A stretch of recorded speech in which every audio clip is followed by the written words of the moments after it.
Je n'ai jamais vraiment aimé les salles de sport d'hôtel. Elles sentent le désinfectant, le caoutchouc et la fatigue. Pourtant, ce soir-là, en sortant de l'ascenseur au sous-sol, j'avais presque hâte d'y entrer. Après une journée de réunions et de présentations, j'avais besoin de transpirer pour oublier les regards et les enjeux. Le couloir menant à la salle était désert. À travers la vitre de la porte, je ne voyais que des machines immobiles dans la pénombre. Je posais la main sur la poignée, inspirais profondément et entrais. Le silence me frappa. Pas de musique, pas de chaîne de sport à la télévision, seulement le souffle discret de la climatisation. La lumière, plus douce qu'à l'extérieur, donnait à la pièce un ton presque intime. Je refermai la porte derrière moi, me retournai, et mon cœur fit un sursaut. Elle était déjà là. Ma chef, Claire, se tenait près du banc de musculation, en leggings noirs et débardeur gris, les cheveux attachés en queue de cheval haute. Elle venait de finir une série. Sa respiration était encore un peu rapide, ses épaules brillaient légèrement de sueur. La même femme qui, quelques heures plus tôt, corrigeait nos slides d'un ton sec, me semblait soudain différente, plus vivante. « Ah, te voilà », dit-elle simplement, comme si ma présence allait de soi. Je restai planté au milieu de la salle, mon sac de sport sur l'épaule. « Je ne savais pas que tu venais ici, dis-je. » Un sourire rapide traversa son visage. « Je viens tard. À cette heure-ci, il n'y a jamais personne. C'est parfait pour penser. » Je hochai la tête. Soudain, je me sentis très conscient de mon vieux t-shirt, de mes baskets usées, de mes bras pas vraiment musclés.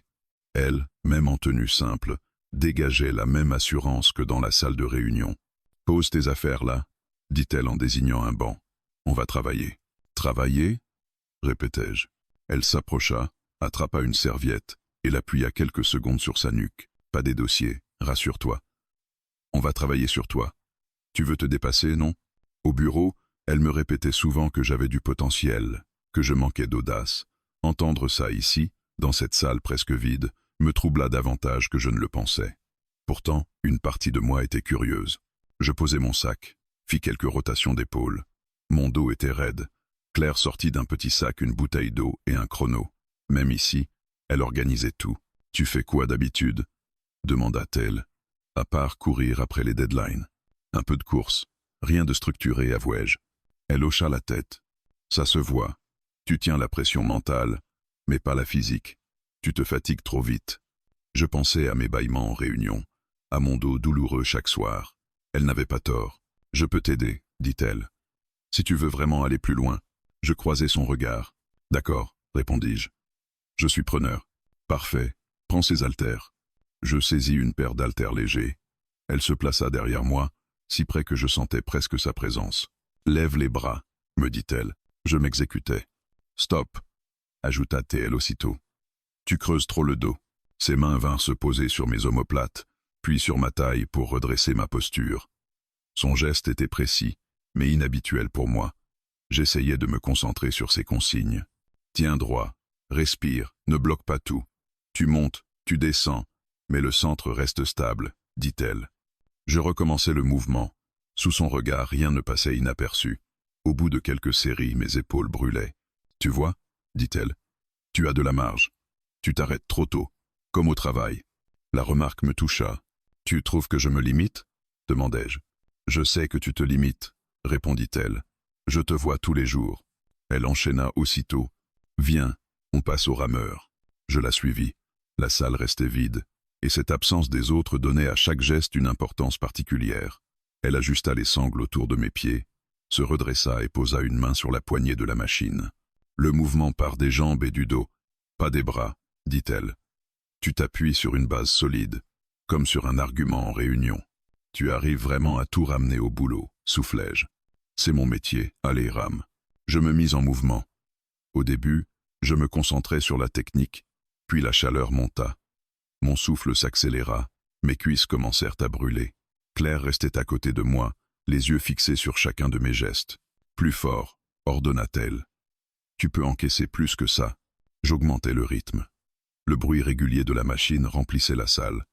Quand elle appuya enfin sur le bouton pour arrêter le compteur, j'avais le cœur qui battait à tout rompre. « Tu vois ?» dit-elle. « Tu te sous-estimes tout le temps. » Je relevai la tête. Son visage était sérieux, mais pas fermé. C'était être la première fois que je sentais qu'elle parlait pour moi, et pas seulement pour le résultat. Sans un mot, elle s'éloigna vers la porte. Je la suivis du regard. Elle posa la main sur la poignée, puis sur un petit verrou que je n'avais pas remarqué. Un clic sec retentit dans la salle silencieuse. Claire se retourna, s'adossa un instant à la porte, puis fit quelques pas dans ma direction. « Comme ça », dit-elle calmement. « Personne ne viendra nous déranger. » Son regard ne quitta pas le mien. « On va pouvoir vraiment travailler », ajouta-t-elle. « Je vais t'apprendre à te dépasser, et pas seulement au travail. » Dans cette salle de sport presque vide, avec la porte verrouillée derrière nous, je compris que le reste de la soirée ne ressemblerait à aucune autre. La première minute après qu'elle ait verrouillé la porte me parut plus longue qu'une heure entière de réunion du lundi. La salle de sport, déjà silencieuse, devint soudain un espace clos, un lieu où chaque respiration, chaque mouvement, semblait amplifier la tension entre nous. Je restais debout, le souffle encore rapide à cause de l'effort du rameur, mais maintenant quelque chose d'autre accélérait mon cœur, l'impression d'être observé, choisi, presque convoqué à quelque chose dont je ne comprenais pas encore la nature. Claire s'approcha de moi avec une lenteur calculée, pas menaçante, non, plutôt sûre, terriblement sûre, le genre d'assurance qu'elle avait au bureau lorsqu'elle annonçait un plan que personne n'osait contester. Sauf que, dans cette salle, il n'y avait ni tableau blanc ni chiffres, rien que nous deux. « Tu vas faire une autre série », dit-elle en pointant une zone dégagée du sol, « pas avec les haltères, avec ton propre corps, celui que tu utilises si mal. » J'allais protester une fatigue vague, me tirer les muscles, mais elle leva la main avant même que je n'ouvre la bouche. « Non, pas maintenant. Laisse-moi te guider. » Elle prit un tapis, le déroula d'un geste souple, puis me fit signe de m'y installer. Je m'agenouillai d'abord, puis me plaçai assis comme elle le voulait. Elle se plaça derrière moi, si près que je sentais la chaleur de son corps contre mon dos, sans qu'elle ne me touche encore. « Tu vas te pencher légèrement en arrière, » dit-elle. Comme ça, ses mains vinrent se poser sur mes côtes, me guidant vers l'angle exact qu'elle souhaitait. Son toucher n'était ni brusque, ni hésitant. C'était un geste précis, maîtrisé, presque professionnel, mais il y avait dans la manière dont elle prolongeait le contact quelque chose d'insidieusement différent. « Respire », murmura-t-elle. Je m'exécutais, mais ma respiration n'était plus du tout stable. Son parfum, la chaleur de ses doigts, la proximité de son souffle près de mon oreille, me troublaient plus que l'exercice lui-même. « Tu bloques encore ton souffle », constata TL. « Tu fais ça aussi au travail. Tu accumules, tu encaisses, et tu exploses quand il ne faut pas. » Je secouai faiblement la tête. « Je n'explose pas, dis-je. Je gère juste la pression. » « Justement, tu gères, mais tu ne vis pas, tu ne ressens pas, et tu ne laisses personne t'approcher. » Ses doigts remontèrent légèrement sur mes flancs pour me redresser. Ce simple geste, d'une simplicité presque banale, envoya pourtant une vague de chaleur dans mon ventre.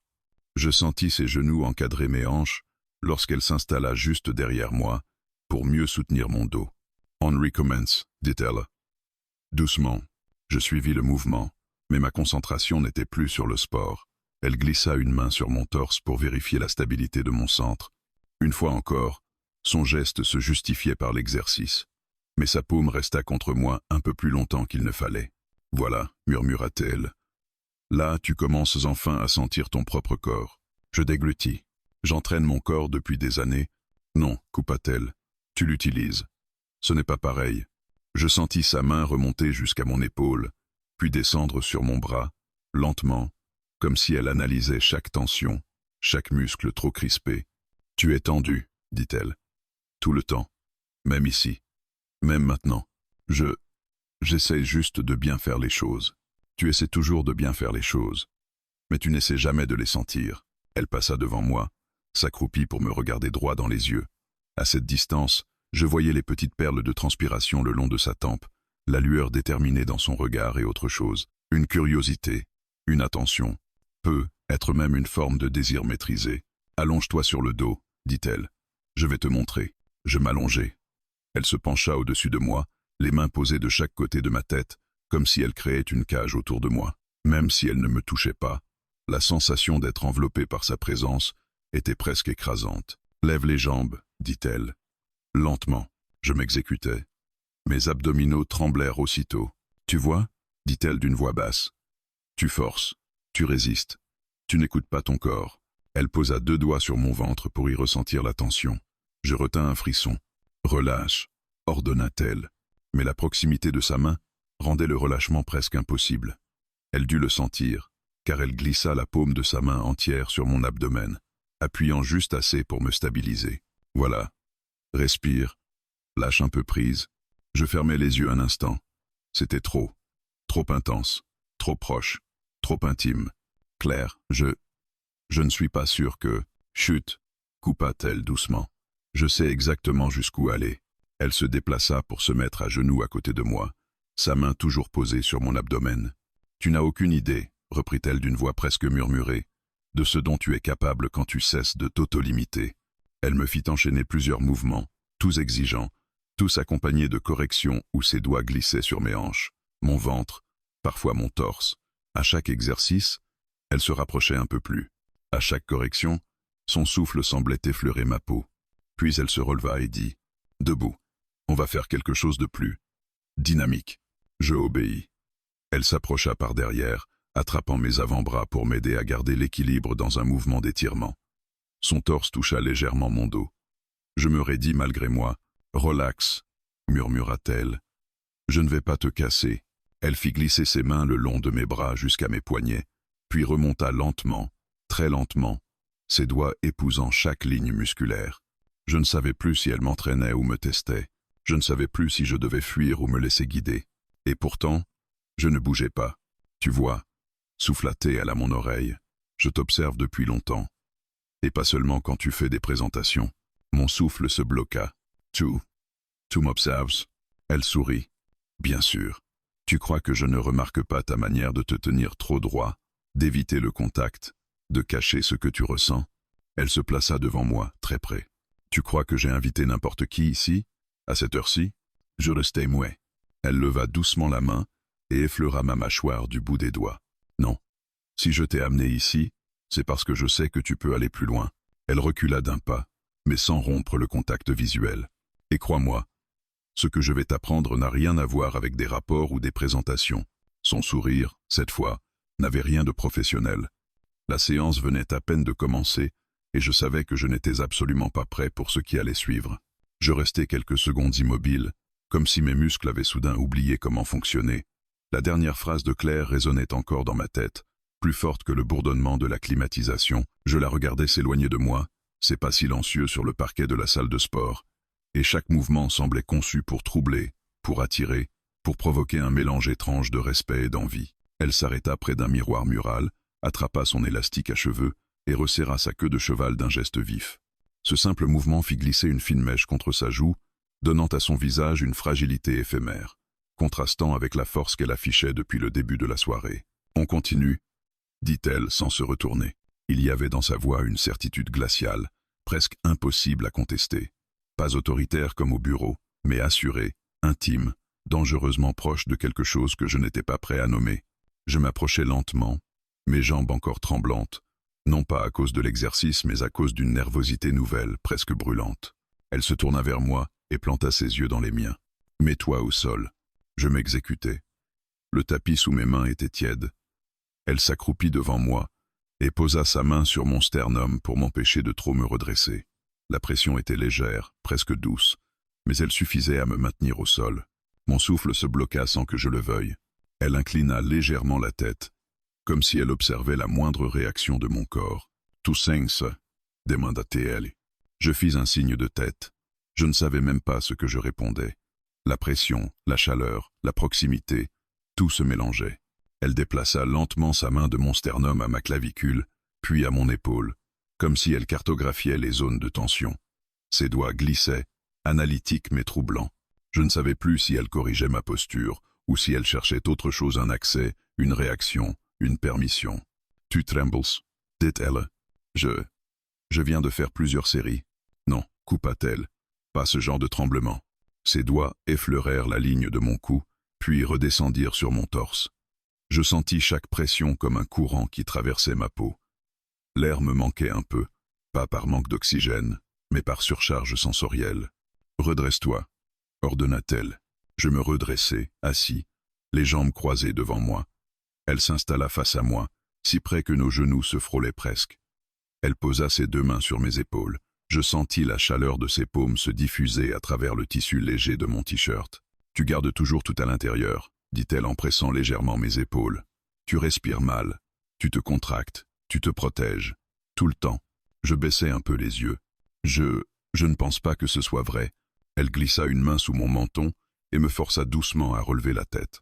Regarde-moi quand tu parles. Je levai les yeux, plongeant dans son regard droit, intense, presque troublant. Ça, dit-elle, c'est la vraie fatigue, pas celle des muscles, celle de quelqu'un qui n'a pas l'habitude d'être vu. Je déglutis. Sa main resta contre ma mâchoire, soutenant légèrement mon visage. Tu peux relâcher, murmura-t-elle. Ici, avec moi, tu ne risques rien. Un silence se posa entre nous, épais, presque tangible. Pas un silence vide, mais un silence chargé, comme si les mots qu'on n'osait pas dire remplissaient déjà tout l'espace. Elle retira sa main, puis se glissa derrière moi. Je sentis son souffle effleurer ma nuque. Penche-toi en avant, ordonna-t-elle. Je me penchai. Ses mains attrapèrent mes bras, puis mes flancs, glissant avec une lenteur calculée, maîtrisée, presque dangereuse. Elle pressa doucement mes hanches pour me stabiliser. Kromtia. Oi. Son torse effleura mon dos. Je sentis un frisson me traverser entièrement, incontrôlable, presque humiliant. Elle le sentit. Je le savais. Elle inspira lentement, sa respiration chaude se répandant sur ma peau. Tu vois, murmura-t-elle, ton corps parle plus que toi. Elle remonta ses mains le long de mes bras jusqu'à mes épaules. Ses doigts se refermèrent légèrement, comme si elle voulait m'ancrer à elle, m'empêcher de m'échapper. Laisse-toi aller. Tu n'es pas au bureau. Tu n'as rien à prouver ici. Je me redressai et me retournai légèrement vers elle. Elle était si près que je pouvais voir la lueur subtile sur sa peau, la tension dans sa mâchoire, les battements rapides de sa gorge. Pourquoi tu fais ça? Demandai-je dans un souffle. Elle sourit, un sourire lent, maîtrisé, presque prédateur. Parce que tu n'as aucune idée de ce dont tu es capable. Et ça m'énerve de voir quelqu'un comme toi se cacher derrière un masque. Elle glissa un doigt sur mon avant-bras, traçant une ligne lente jusqu'à mon poignet. Et parce que, ajouta-t-elle en relevant les yeux, j'avais envie de voir jusqu'où tu pouvais aller. Je restai muet. Elle se releva d'un geste fluide et tendit la main vers moi. Je la pris instinctivement. Elle m'attira vers elle avec plus de force que je ne l'aurais imaginé. « Viens, dit-elle, on va tester quelque chose. » Elle me fit reculer jusqu'au mur, pas violemment, mais fermement. Son bras vint se poser juste à côté de ma tête, son visage à quelques centimètres du mien. « Tu sens ce qui se passe là ?» murmura-t-elle. Je hochai la tête. « C'est ça que tu caches au bureau. Cette réaction, cette intensité. » Elle posa sa main sur mon torse, sa paume chaude à travers le tissu. « Tu vis tout trop fort. Tu le caches trop bien. Moi je le vois. » Son pouce glissa lentement sur ma peau. « Et ce soir, tu ne vas rien cacher. » Sa main descendit légèrement. « Je veux que tu ressentes. Pas que tu comprennes. Pas que tu analyses. Pas que tu travailles. Que tu ressentes. » Elle s'écarta d'un demi-pas, juste assez pour me laisser respirer. « On continue. Et cette fois, tu lâches prise. » Sa voix n'était plus celle d'une chef, ni celle d'une coach. C'était celle d'une femme qui venait de franchir une frontière que nous n'aurions probablement jamais dû approcher. Et je compris, au moment où elle me fit signe d'avancer, que je venais de la franchir aussi. Je ne sais pas exactement à quel moment tout a basculé. Peut être lorsque Claire m'a demandé de lâcher prise. Peut être lorsque sa main s'est posée sur ma poitrine, comme si elle cherchait à en sentir les battements. Ou peut être simplement parce que, depuis le début de cette soirée, rien ne ressemblait au cadre que je connaissais.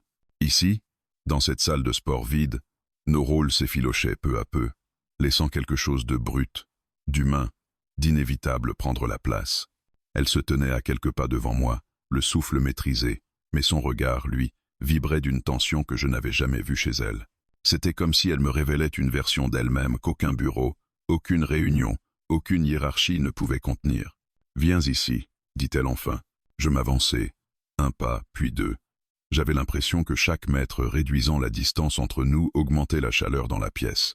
Elle attrapa doucement mon poignet, ses doigts s'y refermant avec une intensité qui n'avait rien à voir avec un simple geste technique. Elle m'attira vers un coin où la lumière diffusée par les spots se faisait plus douce, presque chaude. « Tu vas t'asseoir », dit-elle. Sa voix n'était plus un ordre. C'était une invitation, une promesse, une frontière franchie sans retour en arrière possible. Je m'assis sur un banc bas, la respiration encore un peu saccadée.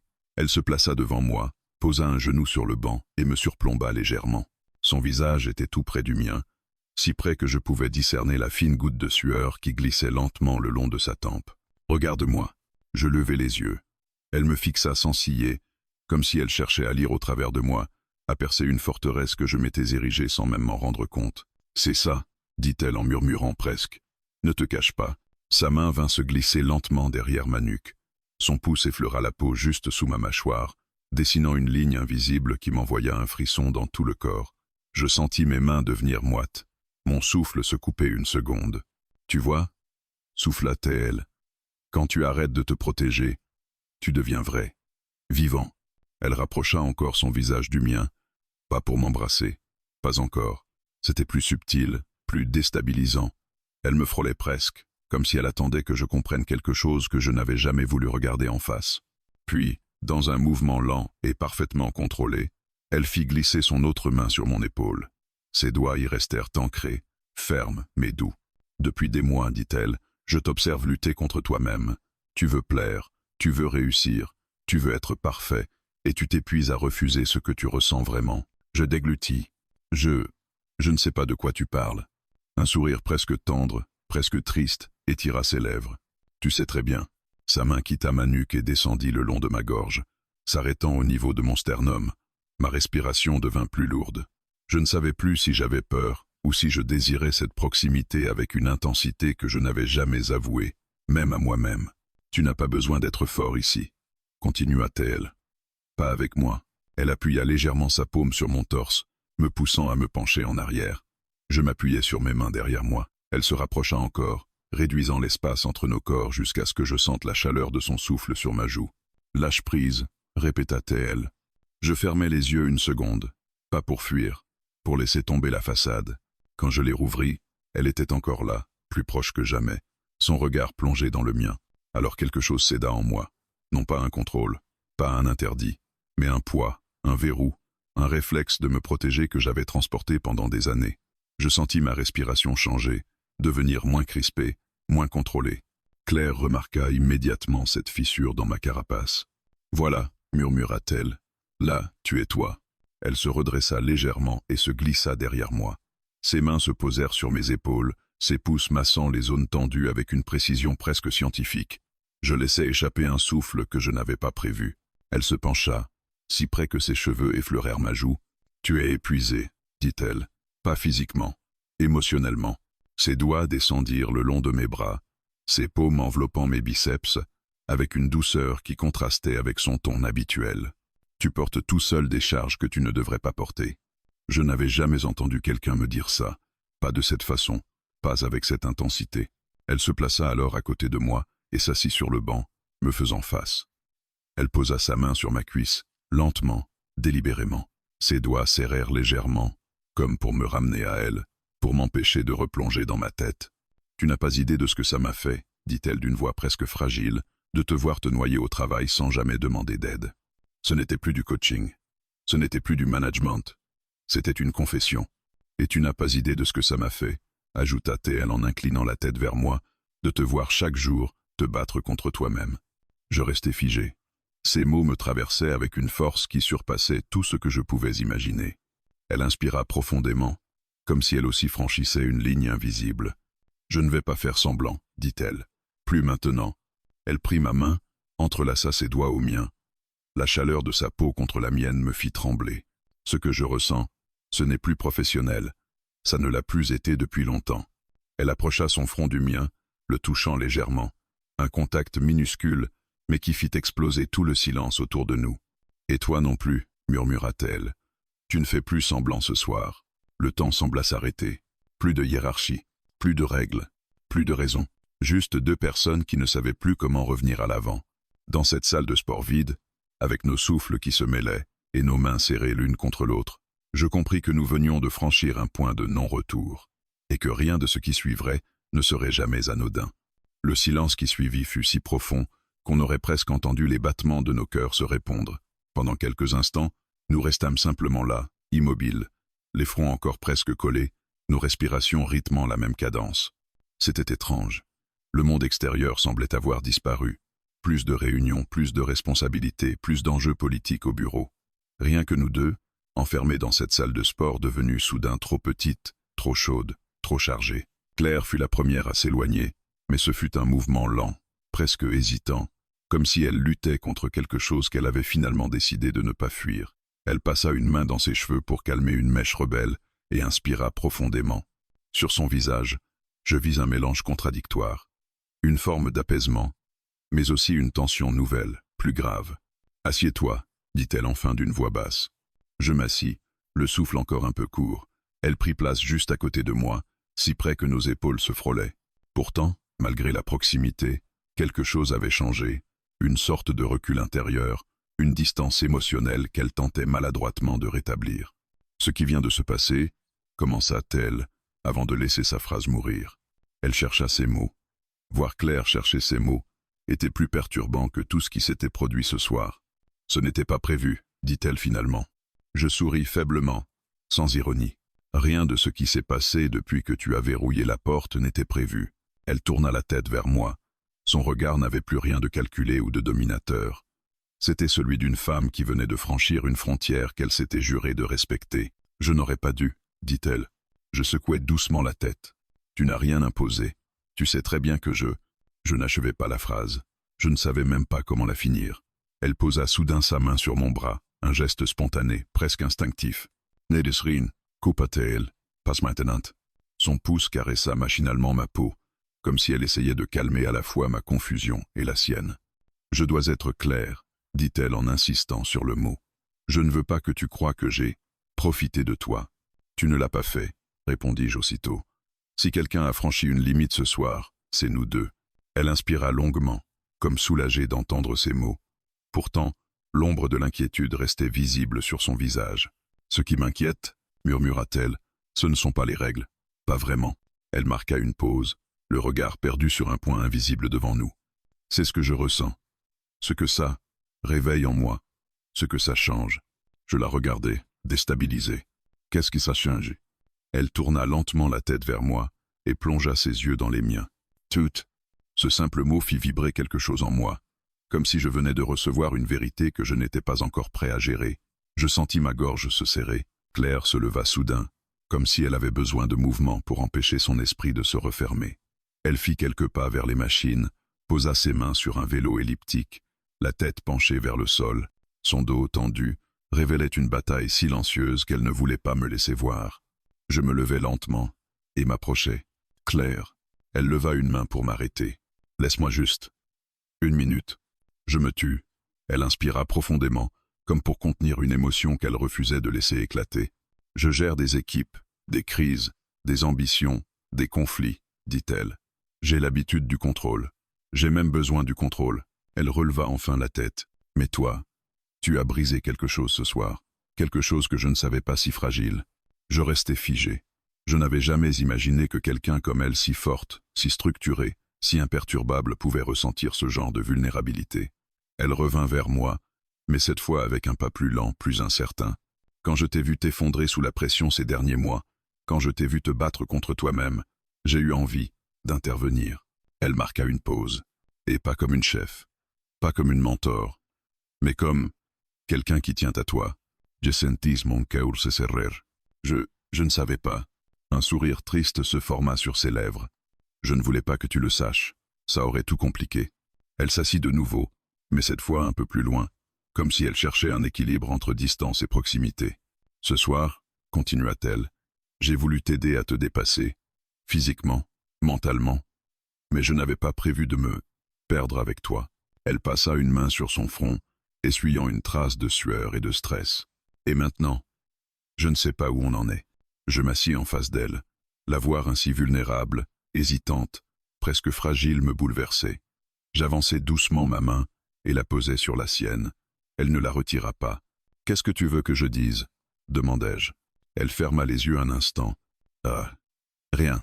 Je veux juste que tu comprennes que tout ce que je t'ai dit ce soir, je le pensais, et que tout ce que j'ai fait, je ne le regrette pas. » Elle rouvrit les yeux. Il y avait dans son regard une intensité douce, une forme de vérité que je n'avais jamais eu le privilège de voir. « Mais ça me fait peur, » avoua-t-elle. « Pourquoi ? » « Parce que je ne contrôle plus rien. » Nous restâmes silencieux plusieurs secondes. Puis elle serra ma main un peu plus fort. « On ne pourra pas revenir en arrière, ni faire comme si rien n'était arrivé. Et je ne veux pas que tu croies que je t'entraîne dans quelque chose que tu ne veux pas. Je le veux, dis-je, sans réfléchir. Elle releva brusquement la tête, surprise par la force de ma réponse. Je la vis déstabilisée, presque touchée. Alors, dit-elle en un souffle, tout en cherchant mes yeux, tu dois savoir une chose, ce qui vient après.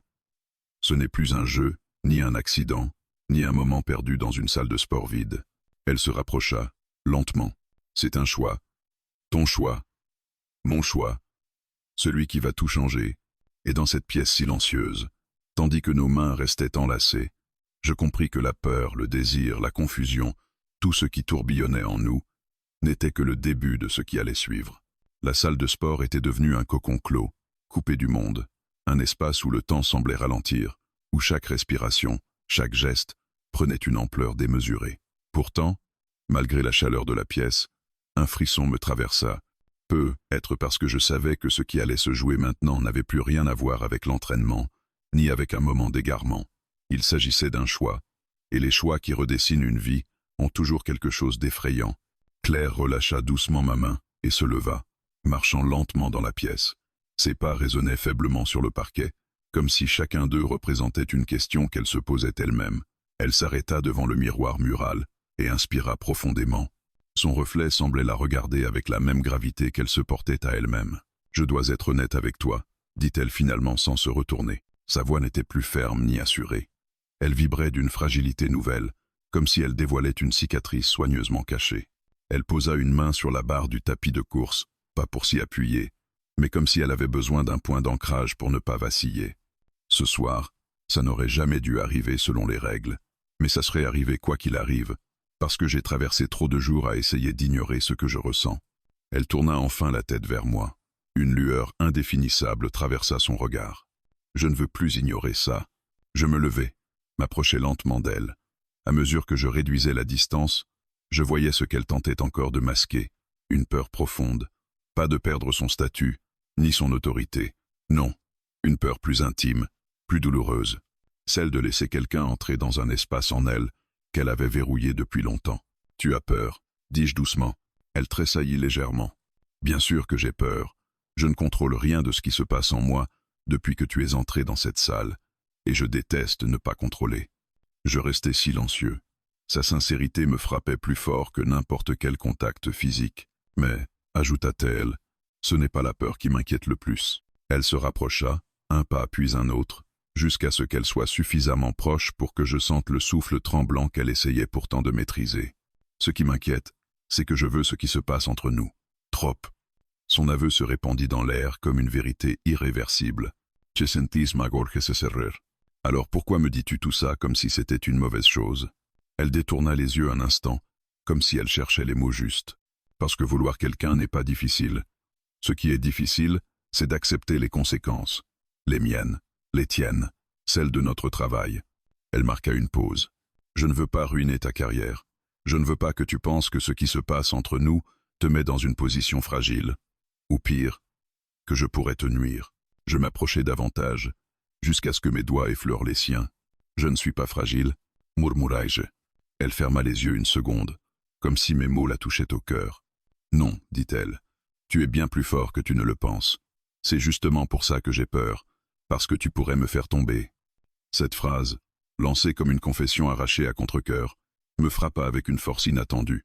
Elle me voyait donc comme quelqu'un capable de la déstabiliser, elle, la femme la plus ferme, la plus inébranlable, la plus contrôlée que je connaissais. Je pris sa main. Elle la laissa faire. « Et si on tombait ensemble ?» demandai-je. Elle rouvrit les yeux. Dans son regard, je vis une tempête s'apaiser. Un barrage cédait lentement. « Alors il faut que tu comprennes quelque chose, » dit-elle. Elle serra ma main un peu plus fort. « Si on franchit cette ligne, je ne ferai pas semblant. Je ne ferai pas comme si. Je ne jouerai pas avec toi. Je ne te prendrai pas à moitié. » Elle inspira profondément. « Je serai entièrement dedans. Et toi aussi, tu devras l'être, parce que je ne veux pas d'une parenthèse. Je veux quelque chose de vrai. » Ma respiration s'est suspendue. Je ne veux pas d'une parenthèse non plus. Elle eut un léger tressaillement, comme si elle n'espérait pas vraiment que je dise ces mots. Elle approcha sa main de mon visage, effleurant ma joue du bout des doigts. Ce geste, pourtant si simple, contenait plus de profondeur que tous les échanges de la soirée. « Alors écoute-moi bien, » murmura-t-elle. Elle se rapprocha jusqu'à poser son front contre le mien. « Ce choix, tu ne le fais pas pour ce soir. Tu le fais pour demain, et pour après-demain, et pour les jours où ce sera compliqué, les jours où on doutera, les jours où on aura peur. Sa voix se fit plus basse, plus chaude. Mais si tu veux cette histoire, je suis là. Je prends le risque. Un silence doux s'installa entre nous, lourd de sens mais léger comme une respiration partagée. Je sentis une chaleur monter en moi, pas celle de la tension ou du trouble, mais celle d'un alignement rare entre deux êtres qui, malgré leur peur, décidaient d'avancer ensemble. Je posai ma main sur sa nuque, doucement, comme on touche quelque chose de précieux. Je choisis ça, dis-je. Je te choisis toi, avec tout ce que ça implique. Elle ferma les yeux, un souffle presque soulagé s'échappant de ses lèvres. Elle s'approcha encore, et nos corps se retrouvèrent dans une proximité qui n'avait plus rien d'hésitant. Elle resta là, contre moi, sans bouger, comme si elle savourait enfin la possibilité d'abandonner ses défenses. « Alors c'est fait, » murmura-t-elle. « Quoi donc ?